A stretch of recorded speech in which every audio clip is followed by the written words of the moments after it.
رمضان کا مہینہ ہے اپنے رب سے معافی مانگنے کا مہینہ۔ سحری میں بھی دعا قبول ہوتی ہے، افطار میں بھی دعا قبول ہوتی ہے، تراویح کے بعد بھی دعائیں مانگے تو وقت قبولیت کا ہے۔ تیسرا کام رمضان میں جو کرنے والا وہ ہے کثرت سے استغفار۔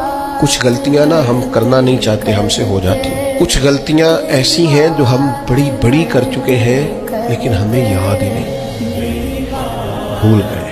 کچھ خطائیں ہم سے ایسی سرزد ہوتی ہیں جو لاشعوری میں ہو جاتی ہیں، ہمیں سمجھ نہیں ہوتی کہ یہ خطا ہے اور اتنی بڑی ہے۔ کسی شخص کو بعض اوقات کوئی ایسی بات کہہ دیتے ہیں کہ ہماری نظر میں وہ بات معمولی ہوتی ہے پر وہ بیچارہ ساری رات سو نہیں سکتا۔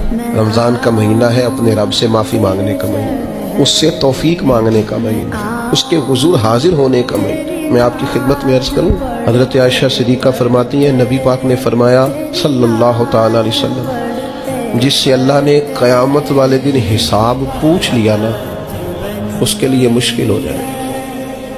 حساب یسیرہ یہ ہے کہ وہ مہربانی فرمائے اور فیصلہ جب کرے تو کرے ہی درگزر والا۔